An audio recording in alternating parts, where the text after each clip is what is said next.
अस्सलाम वालेकुम। तो आज हम 3D स्टूडियो मैक्स की दूसरी क्लास करने जा रहे हैं। इस क्लास को मैं लिंक करूंगा फर्स्ट क्लास के साथ। पहली क्लास के अंदर हमने देखा था सॉफ्टवेयर का इंटरफेस, उसके अंदर हमने कुछ टूल्स देखे थे, लाइक मूव टूल देखा था, स्केल टूल देखा था, रोटेट टूल देखा था, और हमने व्यू पोर्ट्स देखा था कि व्यू पोर्ट्स के ऊपर आपने किस तरीके से ग्रिप करनी है। आज इन्हीं टूल्स को थोड़ा सा मैं एडवांस लेवल पे जाके बताऊंगा आपको कि ये मूव टूल जो है वो एक्चुअली इसके अंदर मज़ीद प्रॉपर्टीज़ क्या हैं, रोटेट टूल के अंदर मज़ीद प्रॉपर्टीज़ क्या हैं, व्यू पोर्ट्स को मज़ीद कैसे मैनेज किया जाता है। तो आइए चलते हैं सॉफ्टवेयर के ऊपर और देखते हैं कि ये काम हम कैसे करेंगे। सबसे पहले ये आपको पिछली क्लास में व्यू पोर्ट्स के बारे में बता रहा था कि फॉर एग्जांपल मेरे पास अगर एक बॉक्स है तो ये बॉक्स के जो व्यूज हैं डिफरेंट वो यहाँ पे हमें दिख रहे होते हैं। लाइक इसका फ्रंट व्यू, इसका लेफ्ट व्यू, ये इसका ऊपर वाला व्यू है। अगर ये व्यू पोर्ट किसी तरह आपसे ख़राब हो जाए, फॉर एग्जांपल ये व्यू पोर्ट मैंने ख़राब कर दिया इस तरीके से, तो अगर मैंने इसको रीसेट करना हो तो इसका बिल्कुल सिंपल तरीका है। आप इस पर क्लिक करें, सेंटर पर राइट क्लिक करें और इसको कर दें रीसेट लेआउट, तो ये आपका लेआउट बिल्कुल ठीक हो जाएगा। इसके अलावा आपको यहाँ पे 4 डिफरेंट व्यूज दिख रहे हैं। अगर मैं इन 4 व्यूज को चेंज करके 3 व्यूज लेके आना चाहूँ तो वो भी आप कर सकते हैं। यहाँ पर देखिएगा प्लस का साइन है, प्लस के साइन पे जाएं, उसके बाद आप चले जाएं कॉन्फ़िगर व्यू पोर्ट्स पे। कॉन्फ़िगर व्यू पोर्ट्स पे जाने के बाद आप यहाँ पे लेआउट इसका जो है वो सेट कर सकते हैं। तो मैं यहाँ पे इसका लेआउट सेट कर रहा हूँ 3 पर। 1, 2 और 3 ये 3 बॉक्सेस आपको दिख रहे हैं। इट मीन्स कि यहाँ पे अब आपको 3 व्यूज दिखेंगे। मैं अप्लाई कर देता हूँ, ओके करता हूँ, तो ये देखें अब आपको यहाँ पर ये 3 व्यूज दिख रहे हैं। दोबारा से अगर मैं इसको रीसेट करना चाहूँ तो अब फिर से कॉन्फ़िगर व्यू पोर्ट्स पे आएंगे और लेआउट पे जाएंगे और यहाँ से 4 व्यूज आप एक्टिव कर देंगे, ओके करें और ये आपके व्यूज जो हैं वो रीसेट हो जाएंगे। अच्छा, अब यहाँ पे देखें जो ऑब्जेक्ट मैंने बनाया था, इस ऑब्जेक्ट का अगर मैं कलर चेंज करना चाहूँ किसी भी टाइम पे तो अब यहाँ से इसका कलर चेंज कर सकते हैं। ये मैंने इसका कलर चेंज कर दिया। ग्रिड का मैं लास्ट क्लास में बता चुका था कि अगर ग्रिड आपने हाइड करनी हो पीछे से तो आप जी कीबोर्ड से प्रेस करेंगे तो ये आपकी ग्रिड हाइड हो जाएगी।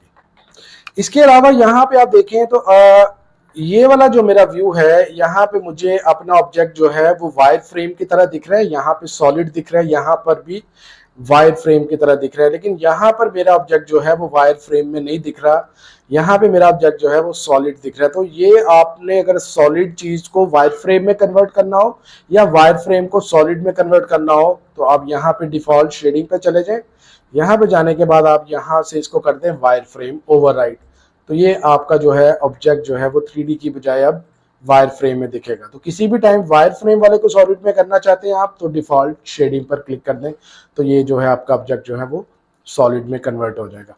तो अभी मैं इसको दोबारा से वायर फ्रेम में कर देता हूँ, क्योंकि नॉर्मली हम लोग पर्सपेक्टिव व्यू के अंदर ही अपने ऑब्जेक्ट को जो है वो सॉलिड रखते हैं, बाकी जितने भी व्यूज हैं उन व्यूज के अंदर हम अपने ऑब्जेक्ट को वायर फ्रेम में देख रहे होते हैं।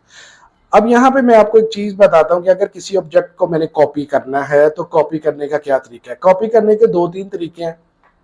सबसे पहला तरीका यह है कि अगर मैं इस ऑब्जेक्ट को कॉपी करना चाहूँ तो आप सिंपली कीबोर्ड से शिफ्ट का बटन प्रेस करें और इसको मूव करवा लें तो ये आपका ऑब्जेक्ट कॉपी हो जाएगा।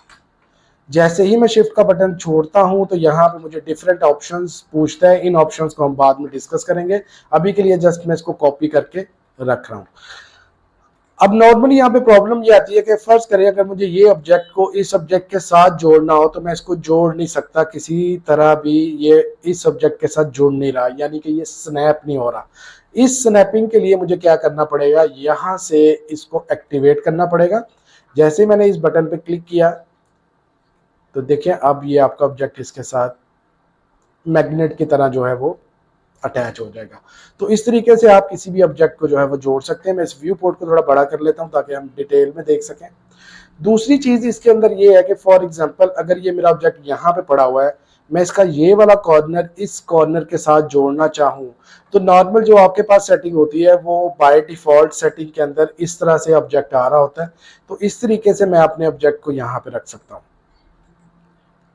लेकिन अगर मुझे इस ऑब्जेक्ट को सेंटर से जोड़ना पड़ जाए तो मैं सेंटर से इस ऑब्जेक्ट को इस ऑब्जेक्ट के साथ नहीं जोड़ सकता। इसके लिए हमें मजीद स्नैपिंग की ज़रूरत पड़ती है। वो स्नैपिंग के लिए आपको क्या करना पड़ेगा, आप यहाँ पे राइट क्लिक करें, यहाँ से देखें आपके पास ये स्नैपिंग के सारे पॉइंट्स आ रहे हैं, यानी end point, mid point, edge, face. तो इस तरीके से आपको अगर मिड पॉइंट से अपना ऑब्जेक्ट जोड़ना है तो आप यहाँ पे मिड पॉइंट पे क्लिक करें। अब आपको यहाँ पे मिड पॉइंट दिखाएगा, ये देखें ये मिड पॉइंट है। अब इस मिड पॉइंट को आप उस ऑब्जेक्ट के मिड पॉइंट पे रख दें तो ये ऑब्जेक्ट आपका अटैच हो जाएगा। तो ये बिल्कुल बेसिक सी आपकी जो है वो स्नैपिंग है। इस स्नैपिंग को आपने जहन में रखना है। सिमिलरली अगर मैं इस ऑब्जेक्ट को रोटेट करना चाहूँ तो देखें ये ऑब्जेक्ट जब मैं रोटेट कर रहा होता हूँ तो ये रैंडम किसी भी एंगल पे मूव कर रहा है, यानी रोटेट कर रहा है। इसको अगर मैं किसी स्पेसिफिक एंगल पे मूव करना चाहूँ तो फिर मुझे ये स्नैपिंग का एंगल जो है, ये वाला जो एंगल है यानी स्नैपिंग एंगल, इसको मुझे जो है वो एक्टिवेट करना पड़ेगा। तो मैं यहाँ पे एंगल स्नैप पे क्लिक करता हूँ। एंगल स्नैप पे क्लिक करने से क्या होगा कि अब मैं इसको स्पेसिफिक एंगल पे मूव करता हूँ। देखिए अब ये 5 के एंगल पे रोटेट कर रहा है, -5, -10, -15, -20, -30 एंड सो ऑन।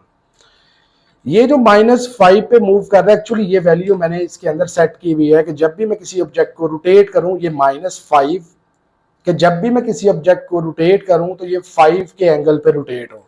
आप चाहें तो इस एंगल की वैल्यू को चेंज भी कर सकते हैं। आप सिंपल इधर राइट क्लिक करें और यहाँ पे देखिए आप एंगल लिखा हुआ है। तो फर्ज करिए अगर मैं यहाँ पे 15 कर दूं और फिर अगर मैं इसको रोटेट करूं तो ये अब 15 के एंगल पे रोटेट करेगा। तो इस तरीके से आप अपने एंगल को भी स्नैप करवा सकते हैं। तो मैं वापस इसको 5 पे रख रहा हूँ क्योंकि नॉर्मली काम करते हुए मैं इसको 5 पर ही सेट किया होता है। अब आ जाते हैं जी स्केल पे। स्केल को थोड़ा और डिटेल में आज देखते हैं। लास्ट क्लास में हमने जस्ट ये देखा था कि आप किसी भी ऑब्जेक्ट को स्केल कर सकते हैं, स्ट्रेच कर सकते हैं। आज हम क्या करते हैं, मैं इस ऑब्जेक्ट की थोड़ी सी कॉपीज लेता हूँ। फर्ज करें मैंने इस ऑब्जेक्ट की 4 कॉपीज ले ली। कॉपीज लेने के बाद मैं अगर इस ऑब्जेक्ट को स्केल करूं, फॉर एग्जांपल बड़ा करता हूं z डायरेक्शन में, z डायरेक्शन में, z डायरेक्शन में, अगर मैं इन सबको सिलेक्ट करके फिर स्केल करूं तो ये कुछ इस तरह से स्केल होंगे, कुछ इस तरह से स्केल होंगे।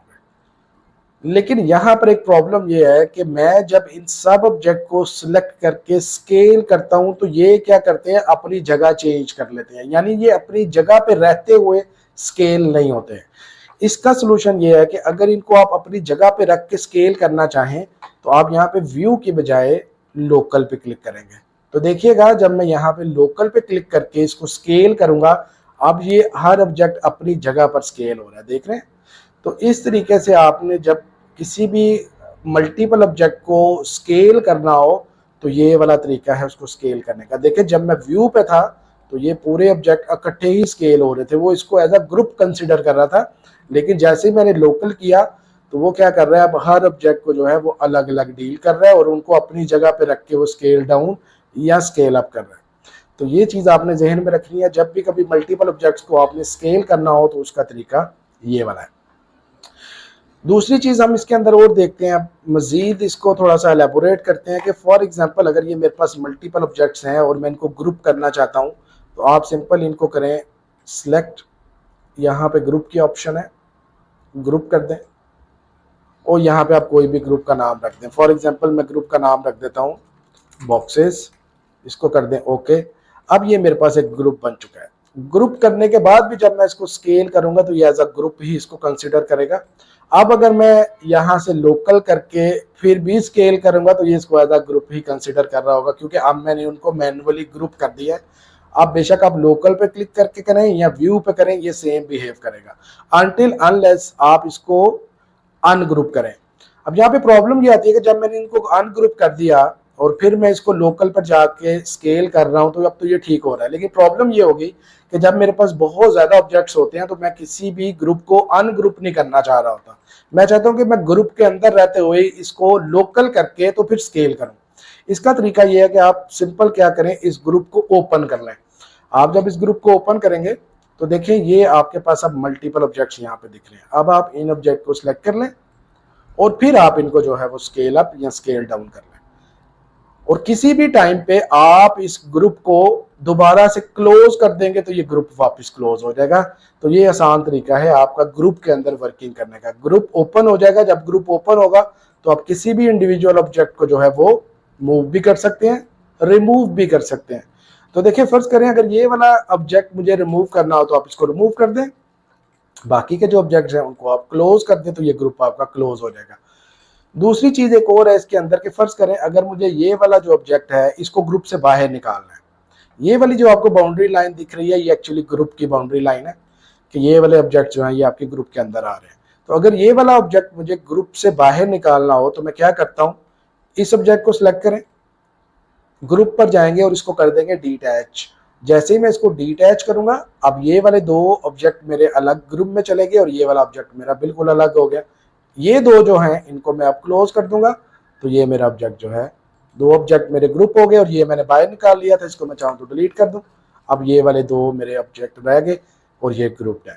तो आज की क्लास में हमने सिर्फ यही चंद एक चीजें देखनी थी। स्नैपिंग मूव टूल को थोड़ा सा हमने देखा, एलेबोरेट किया कि उसको स्नैप कैसे करवाया जाता है। रोटेट टूल को हमने देखा कि रोटेट टूल जो है वो स्नैप के साथ भी काम करता है, स्पेसिफिक एंगल पे आप रोटेट टूल को जो है वो चला सकते हैं। इसके अलावा हमने स्केल टूल देखा है। स्केल टूल ने क्या काम किया कि स्केल टूल से हम जो है वो मल्टीपल ऑब्जेक्ट्स को अपनी जगह पर रख के स्केल अप और स्केल डाउन कर सकते हैं। दूसरी चीज हमने क्या देखी कि हमने ग्रुप बनाए मल्टीपल ऑब्जेक्ट्स के, उन ग्रुप को हमने ओपन करके देखा, क्लोज करके देखा, डीअटैच करके देखा। और एक चीज हमने देखी यहाँ पे जो है वो व्यू पोर्ट्स, व्यू पोर्ट के अंदर क्या हुआ कि हम अपने व्यू पोर्ट को भी एडजस्ट कर सकते हैं। एक चीज मैं भूल गया वो मैं आपको बताता हूँ अभी, वो है जी मेजरिंग यूनिट्स। फॉर एग्जांपल ये मैंने एक बॉक्स बनाया ये बॉक्स को यहाँ पे देखिए मेजरमेंट्स दी हुई है, मैंने अपनी मेजरमेंट जो है वो इंचेस में सेट की हुई है। आप चाहें तो ये मेजरमेंट्स के यूनिट्स को चेंज कर सकते हैं। कैसे?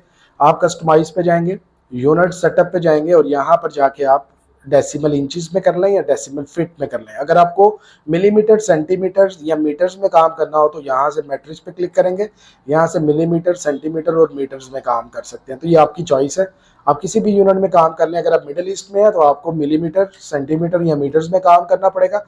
अगर आप पाकिस्तान में है, इंडिया में है, बांग्लादेश में है, अगर आप पाकिस्तान में, इंडिया में या बांग्लादेश में है तो वहाँ पे आपको डेसिमल, इंचेस या फिट में काम करना पड़ेगा। ये यूएस स्टैंडर्ड के मुताबिक है, इवन यूएस में भी इंचेस और फिट यूज किए जाते हैं। तो मैंने इंचेस में काम करना है तो मैंने यहाँ पे इंचेस सेट कर लिए। इंचेस सेट करने के बाद अब यहाँ पे जब भी आप बॉक्स बनाएंगे कोई भी, तो आप यहाँ पे देखें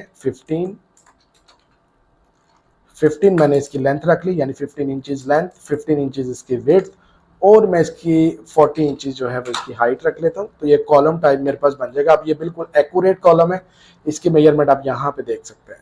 तो मेजरमेंट्स में काम करें वो ज़्यादा आसान है, चीज़ रियलिस्टिक भी लगेगी और बिल्कुल एक्यूरेट भी बनेगी।